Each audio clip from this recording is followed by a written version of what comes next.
गीता अध्ययन के इस सेशन में आप सभी का स्वागत, जहां हम हर रोज राणा सर के साथ एकत्रित होते हैं भगवत गीता की गहराइयों को जानने के लिए। आजकल हम भगवत गीता के तीसरे अध्याय को पढ़ रहे हैं। हमने श्लोक नंबर 20 की बात की थी, जिसमें हमने जाना था कि जनक जैसे राजाओं ने केवल नियत कर्मों को करने से ही सिद्धि प्राप्त की, अतः सामान्य जनों को शिक्षित करने की दृष्टि से भी तुम्हें कर्म करना चाहिए। सर हमारे साथ हैं। सर को प्रणाम और निवेदन कि आज की चर्चा की शुरुआत करें।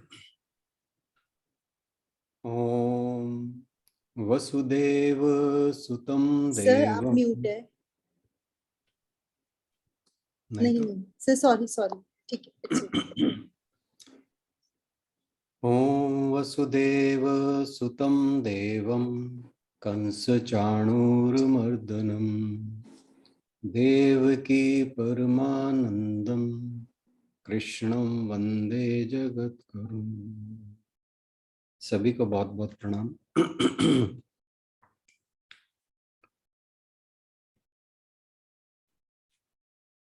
भगवान जी ने 20वें श्लोक में बताया, 20वें से पहले 19वें श्लोक में अर्जुन को बताया कि तुम्हें जो तुम्हारे स्वधर्म के अनुरूप कर्म हैं, नियत कर्म, वो अनासक्त होकर करने चाहिए। और अनासक्त होकर जब कर्म करोगे तो तुम्हें परमात्म तत्व की प्राप्ति भी होगी। उसी मार्ग से ही तुम्हें परमात्म तत्व भी मिलेगा। फिर उसी बात को आगे बढ़ाते हुए कि अर्जुन को कहीं ऐसी मन में बात ना आए कि मुझे ही इस मार्ग की ओर क्यों धकेला जा रहा है। और उसने ये प्रश्न उठाया भी था इसी अध्याय के पहले श्लोक में कि मुझे इस घोर महायुद्ध में क्यों धकेल रहे हैं, जबकि ज्ञान के मार्ग के द्वारा मोक्ष की प्राप्ति संभव है। तो भगवान जी ने 20वें श्लोक में बताया कि जो प्रारब्ध के रूप में तुम्हें कर्तव्य कर्म मिले हैं, अगर तुम उनका पालन नहीं करोगे, उनका निष्पादन नहीं करोगे, तो तुम उसके ऋणी रह जाओगे। और तुमसे पहले भी जनक आदि राजा जो हुए हैं, वो कर्तव्य कर्म अपने राजधर्म अनुसार, क्योंकि वे राजा थे, वहां पे हमने 3 एग्जाम्पल्स लिए थे। एक राजा जनक का, एक राजा अश्वपति का, और एक जयबली।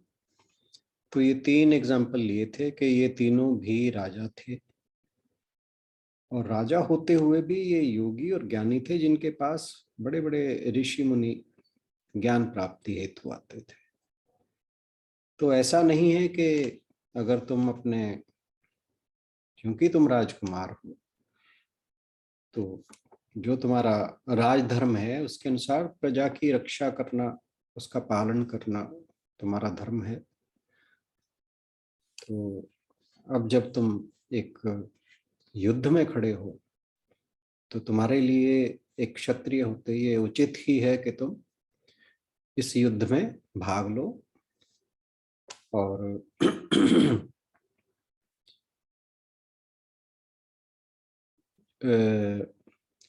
क्योंकि जो और राजा हुए हैं, उन्होंने भी इसी प्रकार अपने राजधर्म का पालन करते करते मोक्ष की प्राप्ति या जीवन मुक्ति प्राप्त की है। अब उसे और इसी बात को आगे बढ़ाते हुए भगवान जी कहते हैं, जो 21वें श्लोक में, आशु बहन जरा 21वां श्लोक पढ़ देंगे। यद्यदाचरति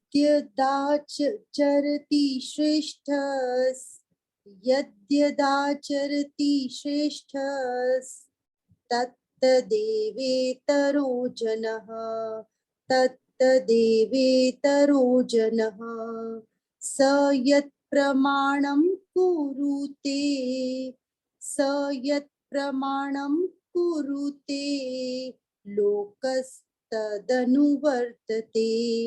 लोकस्तदनुवर्तते। यत् यत् जो आचरती करता है श्रेष्ठः आदरणीय नेता, तत् वही केवल वही एव निश्चय ही इतरः सामान्य जनः व्यक्ति सह वह यत् जो कुछ प्रमाणम उदाहरण या आदर्श कुरुते करता है लोकः सारा संसार तत् उसके अनुवर्तते पद चिन्हों का अनुसरण करता है। महापुरुष जो आचरण करता है सामान्य व्यक्ति उसी का अनुसरण करते हैं। वह अपने अनुसरणीय कार्यों से जो आदर्श प्रस्तुत करता है संपूर्ण विश्व उसका अनुसरण करता है। तो भगवान जी ने शुरुआत जो की थी वो थी कि जो सृष्टि चक्र है उसमें जितने भी उत्तम मनुष्य हैं वो अपने विचार द्वारा, वचन द्वारा, व्यवहार द्वारा इस चक्र में सहयोग करते हैं और इसी सहयोग को ही परमात्मा की पूजा कहा गया है और ऐसे लोगों को ही समाज में देव कहा जाता है, देवता कहा जाता है। लेकिन जो इसके विपरीत उस सृष्टि चक्र में बाधा उत्पन्न करता है वह पापमय है। ये बात हम पहले कर चुके हैं और उन्हें दानव भी कहा जा सकता है क्योंकि वे सृष्टि चक्र के विरुद्ध काम कर रहे हैं। तो अब पिछले श्लोक में भगवान जी ने राजा जनक का उदाहरण दिया कि उन्होंने एक राजा होते हुए भी कैसे कर्मयोग के द्वारा आत्म साक्षात्कार प्राप्त किया। उन्हें राजा जनक को विदेही कहा जाता है यानी जीवन मुक्त, कि देह में रहते रहते भी वे मोक्ष को प्राप्त थे, वो बंधनों से मुक्त थे और उन्होंने कोई ऐसा नहीं कि जाकर जंगलों में पूजा की, संन्यास धारण किया। राजा रहते रहते भी उन्होंने एनलाइटनमेंट को प्राप्त हुए। और क्योंकि भगवान जी जानते थे कि अर्जुन भी, क्योंकि दोनों एक दूसरे के बचपन से जानते हैं, तो अर्जुन के बारे में भगवान जी को पता था कि ये भी परहित को ही पहले ऊपर रखता है अर्जुन। वो बात अलग है कि इस समय इसके मन में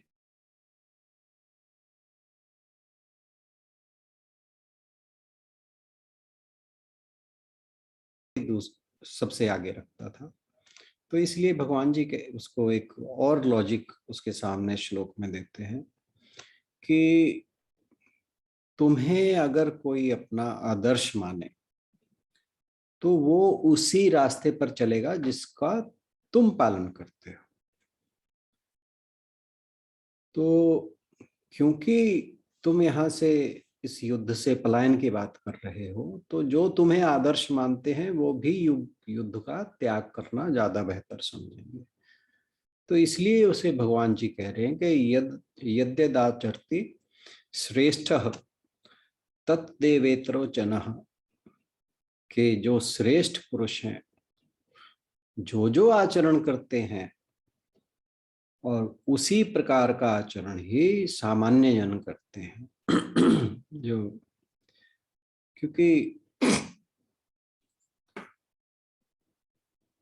जो श्रेष्ठ जन है वो क्या किस प्रकार के कार्य करते हैं। पहली तो बात ये है कि जो हमने अभी बात की कि सृष्टि चक्र में जो अपना सहयोग देते हैं अपने विचारों द्वारा, वचनों द्वारा, व्यवहार द्वारा, अपने कर्मों द्वारा, ऐसे लोग जो हैं वो जन समाज के अंदर श्रेष्ठ मनुष्यों के रूप में जाने जाते हैं।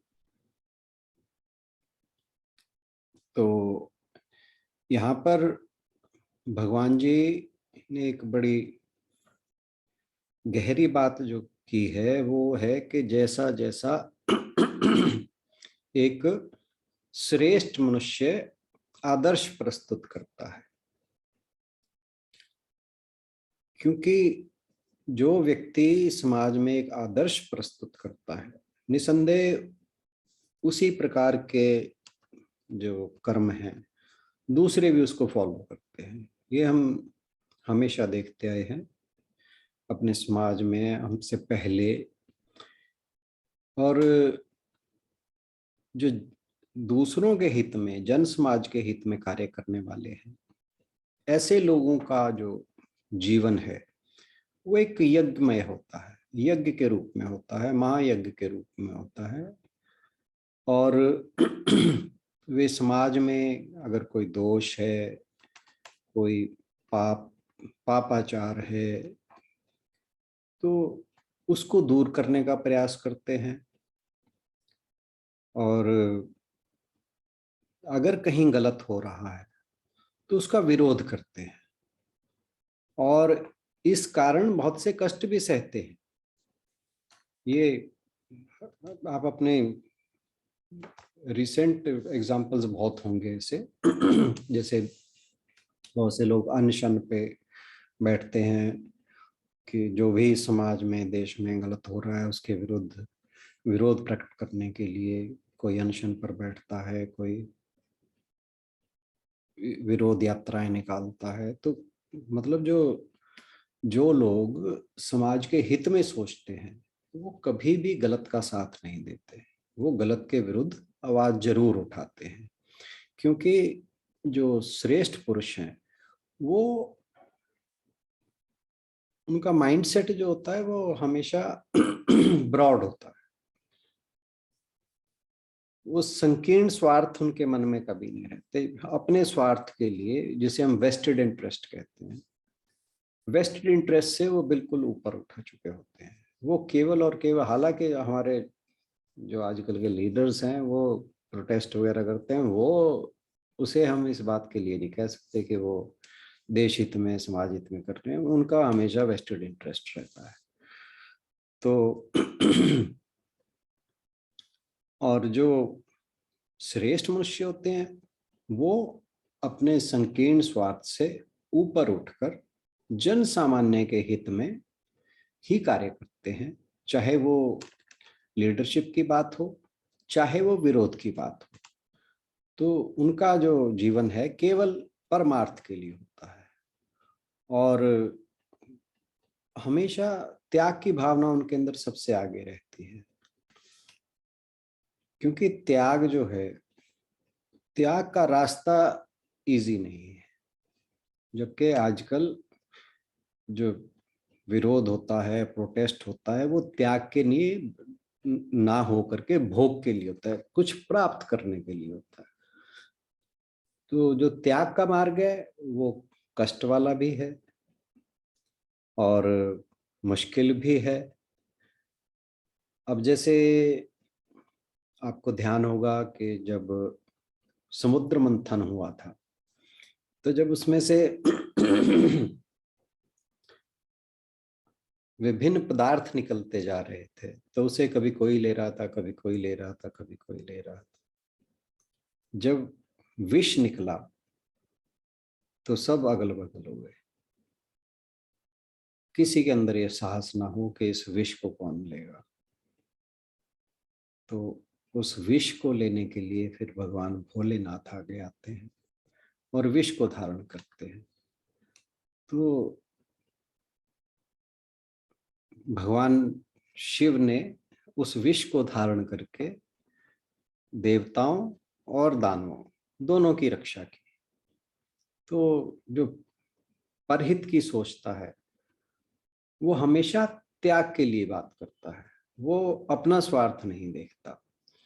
इसी प्रकार और भी महापुरुष हुए हैं, जैसे गांधी हुए हैं, सुकरात हुए हैं, सोक्रेटिस जिन्हें कहा जाता है, जीसस हुए हैं, कोपरनिकस हुए हैं, गैलीलियो, गुरु तेग बहादुर, गुरु गोविंद सिंह, अपने चारों बच्चे उन्होंने शहीद कर दिए, शहीद करवा दिए रादर। तो बहुत से ऐसे महापुरुष हैं जिन्होंने अपने सुख सुविधा का त्याग करते हुए केवल और केवल समाज के लिए काम किया, देश के लिए काम किया और मानव हित में काम किया। और त्याग, अपना स्वार्थ त्याग के दूसरों के हित का काम करना ही महानता का लक्षण है। श्रेष्ठ पुरुष उन्हीं लोगों को कहा जाता है जो अपना हित त्याग कर केवल और केवल परहित के बारे में काम करते हैं, परहित के लिए काम करते हैं। और जो परहित के लिए काम करते हैं वे श्रेष्ठ हैं। जो पर पीड़ा के लिए, दूसरों को दुख देने के लिए, दूसरों को दुखी करने के लिए काम करते हैं, वो निकृष्टतम किस्म के लोग माने जा सकते हैं। तो जो व्यक्ति, जो श्रेष्ठ व्यक्ति जो भी कर्म करता है, भगवान जी वही कह रहे हैं कि ऐसे व्यक्ति को लोग अपना आदर्श मान लेते हैं। उनके जो कर्म हैं, उनका व्यवहार है, उनका काम करने का ढंग है, वो लोगों के ऊपर अपनी छाप छोड़ता है, उन्हें प्रभावित करता है। और फिर ऐसे लोगों को लोग अपना मेंटर, गाइड मानते हैं, उनको फॉलो करते हैं। तो जो महापुरुष हैं अपने आचरण द्वारा, जो जन सामान्य हैं, जो सामान्य लोग हैं, जो हमारे जैसे साधारण लोग हैं, उनके लिए एक आदर्श प्रस्तुत करते हैं, एक ऐसा मार्ग तैयार करते हैं जिस पे चलकर जो सामान्य लोग हैं, साधारण लोग हैं, वो भी श्रेष्ठता को प्राप्त करें। Excuse me. जबकि जो दुष्ट व्यक्ति है, जो दूसरों को पीड़ा पहुंचाता है, वो समाज को पतन की ओर ले जाता है, विनाश की ओर ले जाता है। और अगर ऐसे व्यक्तियों को लोग आदर्श मानते हैं तो समाज का पतन होता है। और आजकल जो समाज हम देखते हैं उसके अंदर डिजेनरेशन हो रही है, उसका कारण भी यही है। आप देखिए कि आजकल लोगों के आदर्श कौन बन गए। आजकल जो युवा हैं, युवा क्या और भी हैं, जो उनके आदर्श हैं ये फिल्मी हीरो, हीरोइंस, ये लोग उनके आदर्श हैं। फिर नेता आदर्श हैं। आजकल नेताओं को खुद नहीं पता वो क्या कहते हैं, क्या करते हैं, कहते कुछ हैं, करते कुछ हैं। कोई पद की प्रतिष्ठा के चक्कर में, कोई धन प्राप्ति के चक्कर में ऐसे लोगों को अपना आदर्श मानता है। अब कोई व्यक्ति है जिसने गलत पूर्ण ढंग से लोगों को बरगला के या कुछ करके एक पद पा लिया, चाहे वो राजनीतिक पद है या कोई और पद है, तो अगर उसे लोग अपना आदर्श मानेंगे तो एक नेचुरल सी बात है, लोग उसी प्रकार का व्यवहार करके उस पद को प्राप्त करने की कोशिश करेंगे। तो जब ऐसा होता है तो समाज जो है वो नीचे की ओर जाता है, पतन की ओर जाता है, विनाश की ओर जाता है। और क्यों? क्योंकि जो सामान्य लोग होते हैं वो अपना बुद्धि यूज नहीं करते। क्योंकि विवेक हरेक का जागृत नहीं होता, सत असत का ज्ञान, सही गलत का ज्ञान हरेक में नहीं होता।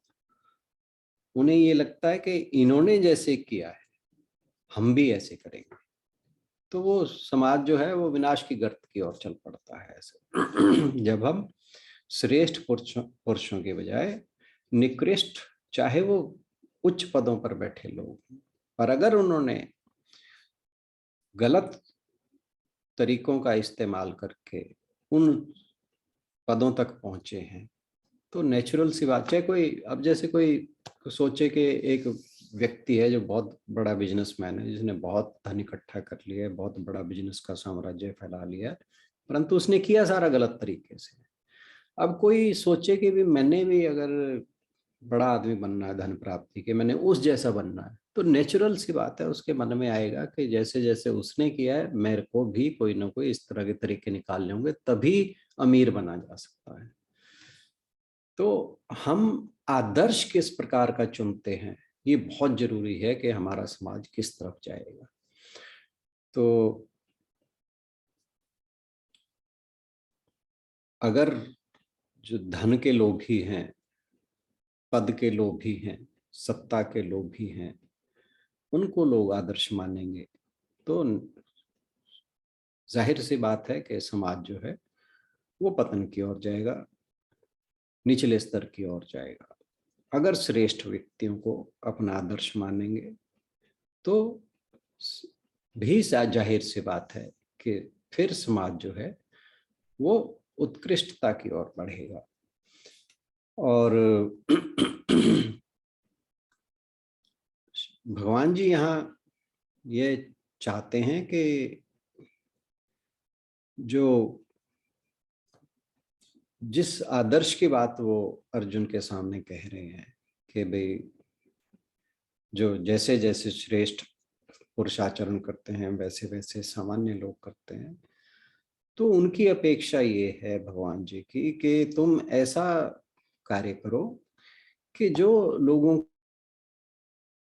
उत्पन्न करे, ना कि मतलब आजकल क्या होता है कि लोग वचनों में तो बहुत कुछ श्रेष्ठ करते हैं, बातों में जिसे हम कहते हैं कि बातें तो बड़ी श्रेष्ठ करते हैं, पर जब उनके कर्म देखे जाएं तो कर्म उससे उलट होते हैं, जिसे हम सामान्य भाषा में कहते हैं कहना कुछ और करना कुछ और। तो अब जैसे मान लीजिए एक व्यक्ति है, शराब नहीं पीनी चाहिए, सिगरेट, तो लेकिन अपनी उस शराब और सिगरेट उसकी छूट नहीं रही, तो कथनी और करनी में फर्क आ गया। तो ऐसा व्यक्ति कभी आदर्श नहीं हो सकता। तो आदर्श व्यक्ति वही होगा जो अगर अच्छी बातें बोल रहा है तो उनका क्रियान्वयन भी करे, उनके ऊपर एक्शन भी करे, उसके कर्म भी उसी प्रकार के हों जिस प्रकार के उसके शब्द या वचन है। तो भगवान जी कह रहे हैं कि हमें मतलब वचन योग नहीं कर्म योग में विश्वास करना है, कि बातें नहीं करनी खाली अच्छी अच्छी बातें, लच्छेदार बातें, बल्कि हमें अच्छे और श्रेष्ठ कर्म करने हैं, ताकि उनको देखकर अर्जुन को यही कह रहे हैं कि क्योंकि तुम परहित को आगे रखते हो, इसलिए तुम्हारे जो कर्म हैं वो ऐसे होने चाहिए जो दूसरों के सामने आदर्श बने। और क्योंकि तुम एक सर्वश्रेष्ठ धनुर्धर हो, राजकुमार हो, तो लोगों की हमेशा तुमसे अपेक्षाएं हैं कि तुम जो करोगे वो अच्छा करोगे, और जो करोगे उसे दूसरे उसका अनुसरण करेंगे। तो इसी प्रकार एक चीज और है कि जो अपने अपने फील्ड के अंदर जितने भी श्रेष्ठ लोग हैं, जैसे अध्यापक हैं, कोई गुरु हैं, आचार्य हैं, नेता हैं, शासक हैं, इन लोगों को अपने आचरण को, खास तौर पे माता पिता, इन लोगों को अपने आचरण पे बहुत अधिक ध्यान देना चाहिए, अगर वे चाहते हैं कि समाज, देश और परिवार जो है वो एक सही दिशा में आगे बढ़े। क्योंकि इन लोगों को बहुत से लोग फॉलो करते हैं। अब जैसे माता पिता हैं, उनको बहुत ध्यान देना चाहिए कि कुछ भी वो अपने घर में करते हैं तो बहुत सोच समझ कर करें, जो भी उनके एक्शंस हों वो बड़े नपे तुले होने चाहिए, क्योंकि वे अपने बच्चों के सबसे पहले आदर्श होते हैं। और वो जो भी करेंगे, जैसे भी करेंगे, बच्चे उनको फॉलो करते हैं एक काफी बड़ी एज तक, कम से कम 8-10 साल, 12 साल तक। आजकल हालांकि टाइम थोड़ा कम होता जा रहा है, बच्चे केवल और केवल अपने माता पिता को ही फॉलो करते हैं। हालांकि अब इंटरनेट और बाकी चीज़ों का एक्सपोजर बहुत ज़्यादा है, तो और चीज़ें भी बच्चों को जल्दी प्रभावित करने लगती हैं, लेकिन फिर भी माँ बाप का रोल सबसे ज़्यादा है। तो इसलिए माँ बाप को बहुत ध्यान से अपने परिवार के सामने जो भी वो कर्म करें, बहुत सोच समझ कर करें, ताकि बच्चे उसका एक उनको सही आदर्श मिले और वो उन्हें ठीक प्रकार के कर्मों की तरफ उनको दिशा दिखा पाए। और इसी प्रकार माता पिता के साथ साथ हमारे जो और लीडर्स हैं, लीडर्स मीन्स जैसे मैंने बात की कि हमारे टीचर्स हैं, हमारे मोटिवेशनल स्पीकर्स कह लीजिए, हमारे जो संत महात्मा हैं। हालांकि आजकल डी जनरेशन तो ऑल राउंड है, हर जगह है, तो इसीलिए समाज जो है वो नीचे की ओर जा रहा है। क्योंकि जो श्रेष्ठ जन है वही, वो जो उनका व्यवहार होता है, श्रेष्ठ जनों का व्यवहार ही जो धर्म पथ है उसको प्रकाशित करता है। तो अगर श्रेष्ठ जन का जो आचरण है या व्यवहार है वो अगर ठीक नहीं होगा, पहली तो बात है वो श्रेष्ठ नहीं होंगे अगर उनका व्यवहार आचरण ठीक नहीं होगा।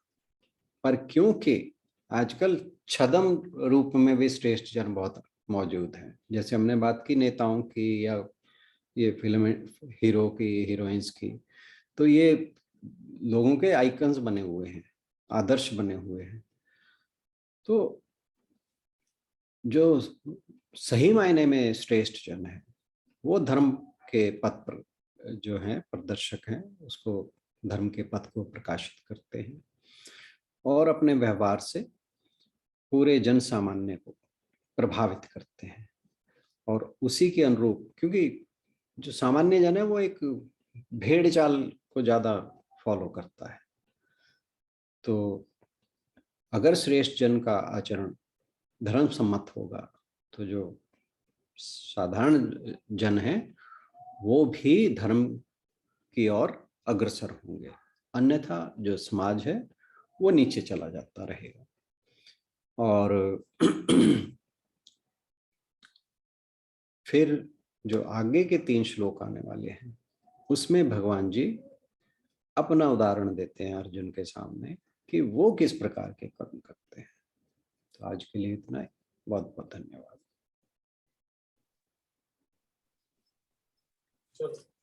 धन्यवाद राणा सर। आज के श्लोक को लेकर यदि कोई अपनी बात कहना चाहे या कुछ पूछना चाहे तो जरूर अपनी बात रख सकते हैं। आज काफी दिन बाद सर ने सेशन लिया है।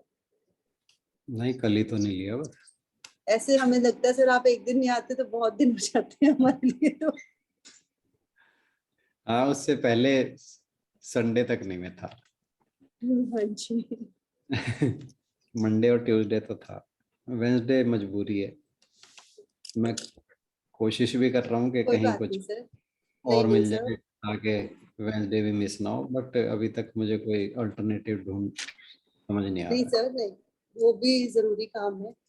अच्छा श्लोक है सर। मीन्स वो ऐसी चीजें, मीन्स ऐसे लगता है ना कि कई बार कईयों को, बुजुर्गों को या किसी को देखते हैं कि इन्हें क्या जरूरत है अब काम करने की या कुछ भी इस तरह का व्यवहार की, कि ये तो अपने सारी जिम्मेवारियां पूरी कर चुके हैं, लेकिन फिर भी वो दूसरों को प्रेरित करने के लिए कहें जो आज का श्लोक था, तभी वो ऐसा हमेशा उनका आचरण रहता है कि जब हम कभी पीछे मुड़ के भी देखते हैं तो सोचते हैं उनके बारे में और हमें भी प्रेरणा मिलती है उनसे।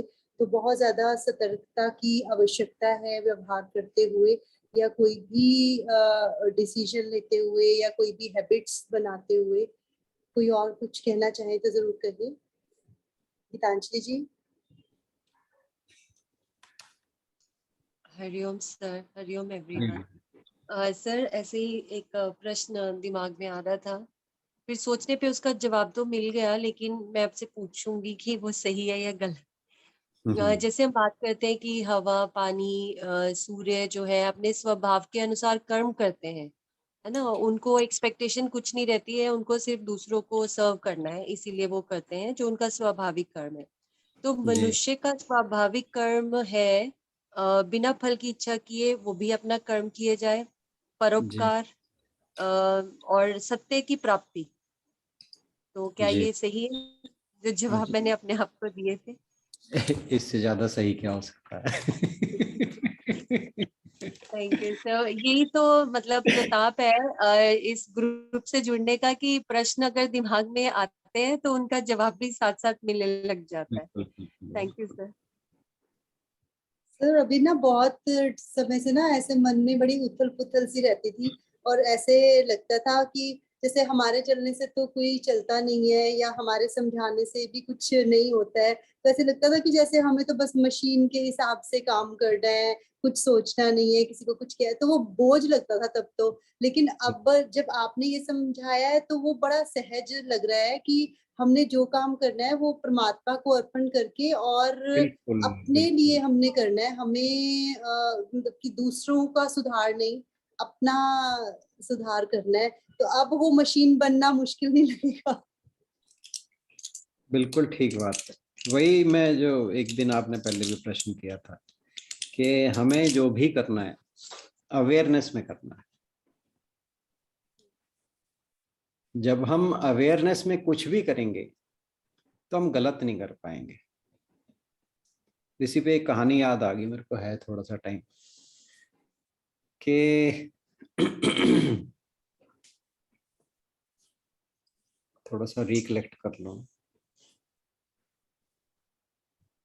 एक संत जी थे, वो काफी नामी संत थे। उनके पास अपना कहने को सिर्फ एक कमंडल था, साधारण सा कमंडल। तो वो एक दिन जहाँ रहते थे वहां से राजा के घर के सामने से निकले। तो महारानी ने उन्हें देख लिया। महारानी ने कहा, महाराज आपके हाथ में ये बेकार सा कमंडल है, तो आप इसकी जगह मैं आपको दूसरा कमंडल देना चाहती हूँ और आप मना मत कीजिएगा। तो संत जी बोले ठीक है। तो महारानी एक सोने से बना हुआ कमंडल लाती हैं जिसके अंदर हीरे जवाहरात रत्न बहुत कुछ जड़ा हुआ था, और वो लाकर संत जी को दे देती हैं।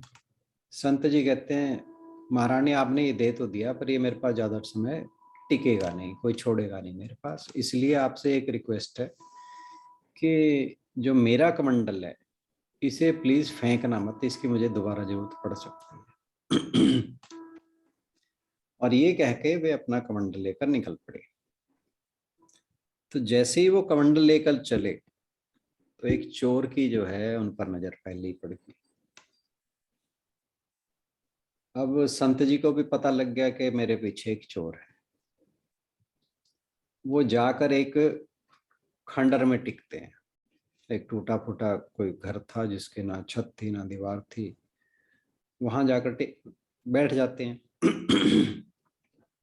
और वो चोर भी घात लगाता लगाता उनके पीछे आ जाता है, और वो सोचता है कि एक्सक्यूज मी कि ये महात्मा जी सोए और मैं ये कमंडल उठाऊं। महात्मा जी सोचते हैं ये परेशान हो रहा है। वो क्या करते हैं कि कमंडल उठा के बाहर फेंक देते हैं खिड़की से।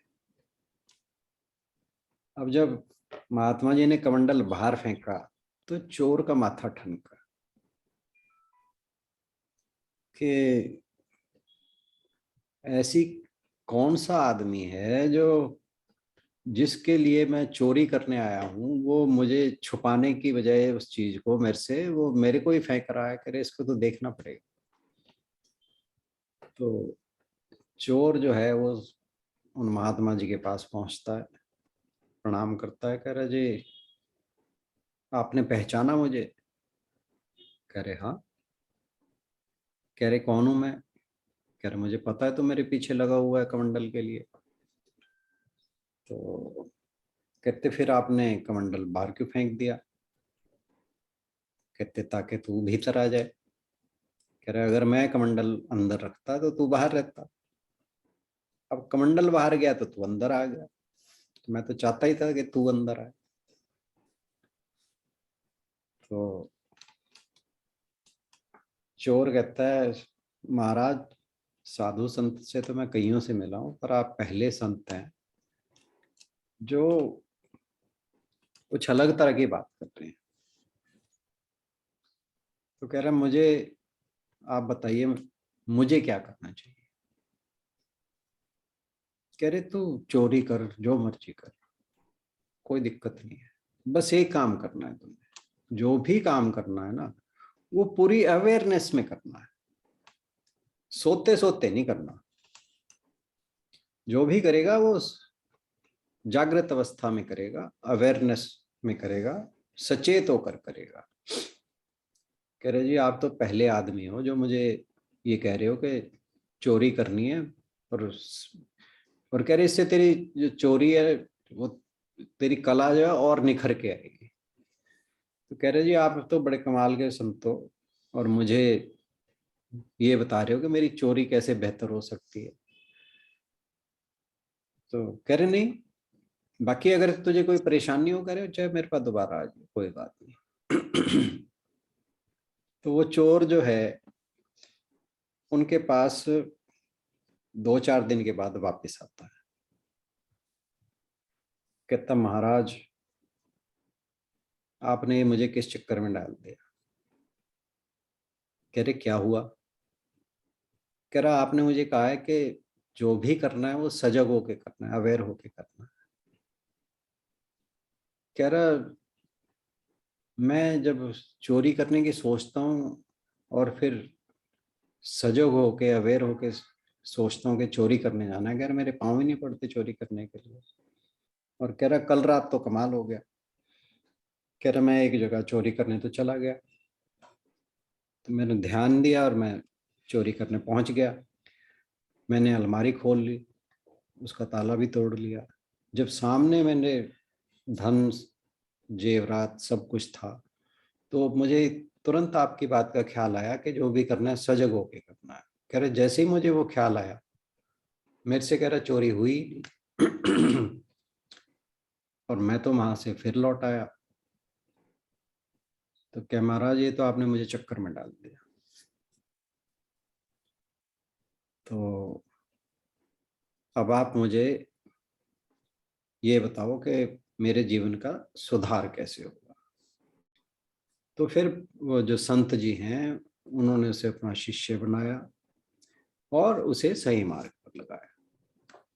तो कहने का भाव ये है कि हम अपने जीवन में ज्यादातर जो काम करते हैं वो सजग होके नहीं करते। वो life keep on happening, we don't make it happen. हमारे साथ समस्या ये है कि हम जीवन के बहाव में चलते हैं, जीवन को नहीं जीते, जीवन हमें जीता है। जिस दिन हम जीवन को जीना शुरू कर देंगे, क्योंकि जीवन को जिएंगे कैसे? जब हम अवेयर होंगे, जो कुछ भी हम कर रहे हैं वो अवेयरनेस में कर रहे हैं। जब हम अवेयरनेस में करेंगे तो हम गलत कर ही नहीं सकते, और गलत नहीं होगा तो जो होगा वो ठीक ही होगा। क्योंकि अवेयरनेस का मतलब क्या है या गलत ना करने का मतलब क्या है कि हमारा जो भी वो हम बार बार करते हैं एक बात कि जो कुछ भी हमारा रिएक्शन होता है that is due to our old sanskaras, जो हमारे पूर्व जन्मों के संस्कार हैं उन्हीं के अनुरूप ही हम कोई भी रिएक्शन, हमारा प्रतिक्रिया जी किसी भी परिस्थिति के लिए होती है वो हमारे पूर्व जन्म के संस्कारों के अनुरूप होती है। लेकिन अगर हम उस परिस्थिति के प्रति, उस पर्टिकुलर सिचुएशन के प्रति सजग हैं, अवेयर हैं, तो हम उन जो हमारी प्रतिक्रिया है वो हमारे संस्कारों के अनुरूप ना हो करके हम अपने विवेक के थ्रू उसको कर सकते हैं, उसके रिस्पॉन्ड कैसे करना है, और उससे हमारी जो कर्म है, जो हमारा एक्शन है, वो गलत होने से बच जाता है। और जब ऐसा होता है तो नेचुरली हमसे गलत काम होने बंद हो जाएंगे। So this is how we should always act in awareness or live in awareness. That's all. बहुत बढ़िया सर। जयगोपाल जी याद आ गए मुझे, तो जो कह रहे थे उस दिन कि जब भी कुछ करने लगते हैं तो हमें याद आ जाता है, राणा सर ने तो इस बात के लिए भी हमें मना की।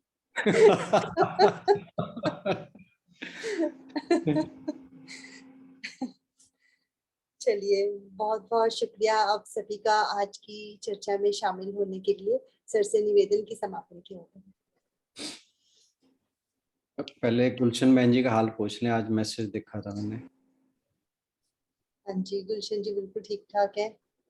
सुन के अच्छा लगा पढ़ के कि हाँ जी, हरिओम। नमस्कार बहन जी। हाँ जी, नमस्कार जी। मैंने तो आज मैसेज पढ़ा तो बड़ा अच्छा लगा कि आप काफी बेटर हो गई हैं। बस भगवान जी का आशीर्वाद, आप सब लोगों का सहयोग। हाँ, प्रभु वैसे ही सब पे कृपा बनाए रखें अपनी। Thank you. ओम पूर्णमदः पूर्णमिदं पूर्णात् पूर्णमुदच्यते पूर्णस्य पूर्णमादाय पूर्णमेवावशिष्यते। ओम शांति शांति शांति। सभी को बहुत बहुत प्रणाम। सभी की ओर से राणा सर का बहुत बहुत धन्यवाद। कल मिलते हैं अगले सेशन में। शशि दीदी भी सेशन लेना चाह रहे हैं। 5:30 से हम दोबारा एक बार शुरू कर सकते हैं। जो लोग अभ्यास करना चाहते हैं वो कल से 5:30 बजे ज्वाइन कर सकते हैं। जैसा कि वो उच्चारण का अभ्यास करवाते थे वही दोबारा से हमारा 5:30 से 6 बजे तक चलेगा, और 6 बजे के बाद फिर राणा सर का सेशन स्टार्ट हो जाएगा। और एक निवेदन कि जिसको भी आजकल के श्लोक तो बहुत ही काम आने वाले हैं, तो जहाँ कहीं भी आप अपने फेसबुक पर या फिर अपने फ्रेंड्स के साथ जहाँ भी शेयर कर पाए तो जरूर शेयर करें, ताकि उनके अंदर भी, जैसे राणा सर कहते हैं ना कि थोड़ा सा तो मैं रस चखा ही देता हूँ हर एक किसी को, बाद में उसकी इच्छा है। तो आप भी जो भी आपको बहुत पसंद आता है वीडियो, सभी पसंद आने वाले हैं, लेकिन कोई कोई तो बहुत ही दिल को छू जाने वाला होता है, तो जरूर उसको शेयर करें अपने वेल विशर्स के साथ, ताकि वो भी इसको, उनको भी लाभ मिले और वो भी यहाँ आने का प्रयास कर पाए। Thank you so much. हाँ जी, जो फेसबुक का पेज है वो मेरे को भी शेयर करना, मैंने वो नहीं देखा कभी। यूट्यूब वाला तो देखता रहता हूँ मैं। ठीक है। आपने अभी अभी ज्वाइन किया ना फेसबुक पे? भी थोड़े दिन हुए हैं। नहीं ज्वाइन किए तो सालों हो गए, पर मैं जाता नहीं फेसबुक पे कभी। तो मैं फेसबुक, अच्छा वो शेयर मुझे कैसे करना होता है वो गीतांजलि जी से पूछती हूँ मैं।